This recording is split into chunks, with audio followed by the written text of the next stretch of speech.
Yo, what's up guys? Back again with me, Koko Jojo.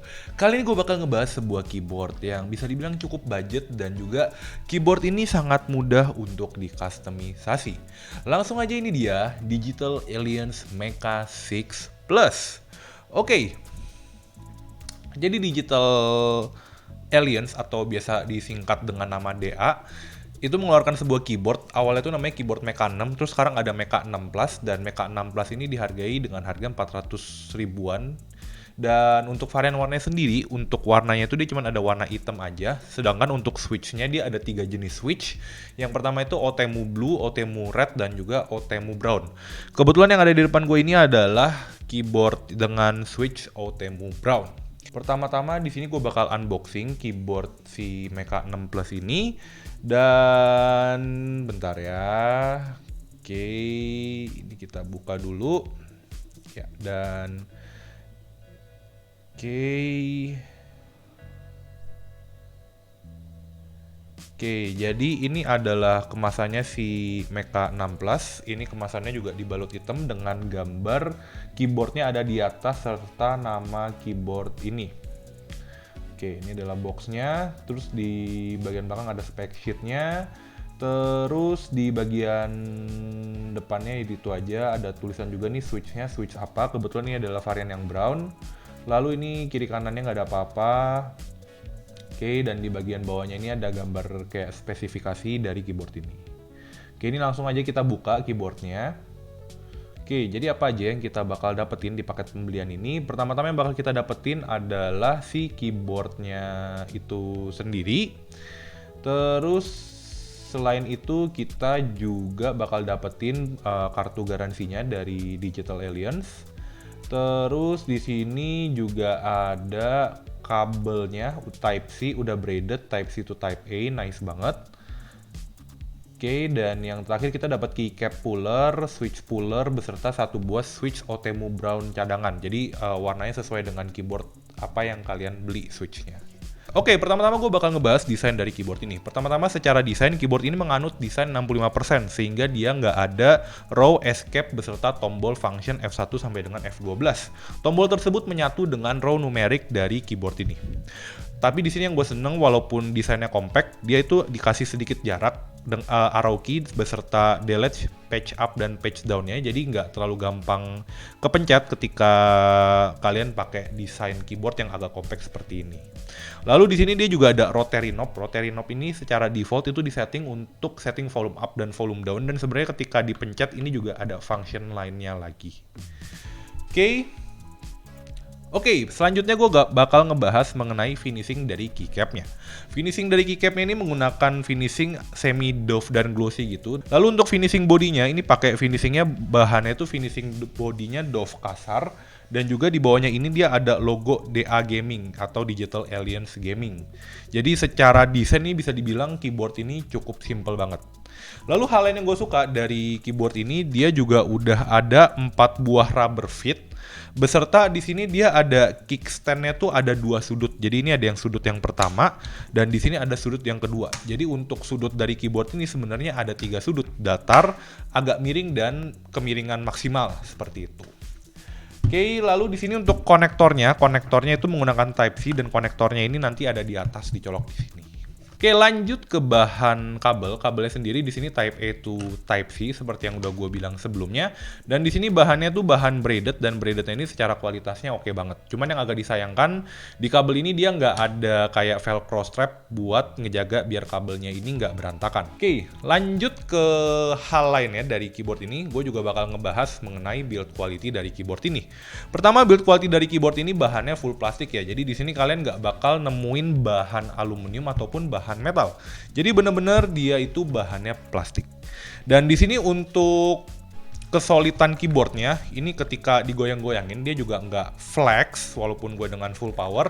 Cuma mungkin di bagian keyboardnya bagian tengah tuh lebih berasa kopong dibandingkan dengan bagian kiri ataupun bagian kanannya. Ini bakal gue coba ketok-ketok.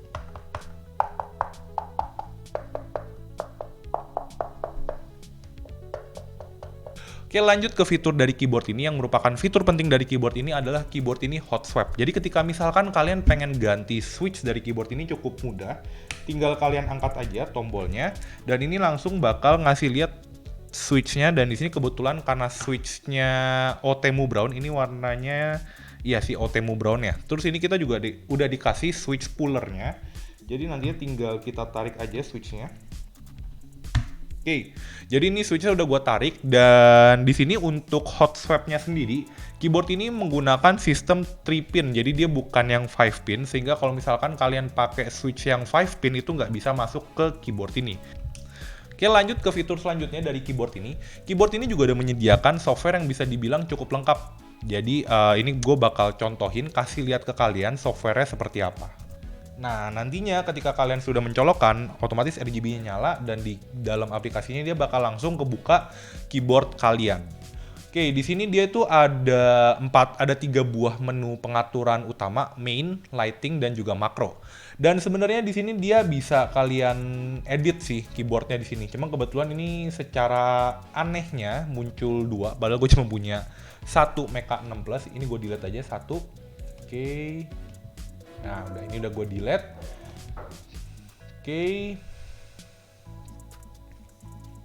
Oke, jadi dari aplikasi ini apa aja yang bisa kalian atur di aplikasi ini? Pertama-tama ini kalian sebenarnya bisa ganti tombol-tombol individual ini untuk menjalankan fungsi-fungsi tertentu. Jadi misalkan kayak tadi, rotary knob-nya pengen kalian ganti ketika kalian kalian putar ke kiri, itu kalian pengen ganti jadi arrow, itu bisa diganti di sini. Ini tinggal nanti kalian pencet aja tombolnya dan di confirm seperti itu. Dan mungkin kekurangan dari software ini, walaupun dia ditandain ini keyboardnya udah di mapping dengan custom key, cuma ketika kalian pencet key-nya itu dia nggak bakal nunjukin sebenarnya dia mapping ke keyboard apa, ke key apa. Jadi misalkan kayak tadi gue udah setting ke arah tombol kiri, terus gue lupa, di sini gue nggak bisa tahu ternyata itu gue ngesettingnya ke tombol apa. Mungkin itu adalah sebuah kekurangan dari software ini sih, seperti itu. Oke. Tapi di sini ada satu buah tombol yang nggak bisa kalian custom, yaitu tombol FN. Karena tombol FN ini function ini biasanya kan buat kalian ngeganti dengan tombol-tombol fungsi yang lainnya, seperti itu. Oke, lanjut ke keyboard ini. Di sini juga ada fitur lighting, dan fitur lighting ini buat kalian ganti RGB-nya. Dan di sini bisa dibilang secara pilihan modenya itu cukup banyak ya dibandingkan dengan kemarin. Kalau di ROG itu mungkin kayak cuman 8 atau 10. Di sini dia ada lebih dari 10 sih, mungkin nyaris 20 seperti itu. Dan di sini dia juga ada bisa pilihannya current color atau dazzle. Dazzle itu adalah pilihan dimana ketika kalian pengen warna keyboardnya ini lebih warna-warni seperti itu. Di sini juga ada pilihan speed dan juga brightness dan juga ada option. Oke, ini gue bakal nunjukin satu-satu.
Oke, terus yang hampir lupa buat gue mention juga ini karena bottom plate di bawah key-nya ini adalah warna putih. Jadi ketika RGB-nya keluar itu, ini lighting-nya berasa agak sedikit foggy karena plate putih tersebut. Seperti itu.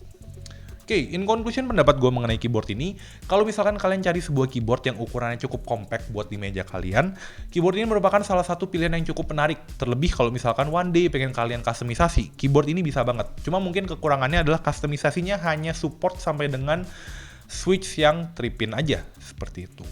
Namun untuk price tag tersebut, sepertinya fitur yang ditawarkan ini udah lebih dari cukup dan bisa dibilang keyboard ini cukup lengkap. Kecuali kalau misalkan kalian cari layout keyboard yang lebih dari 65%.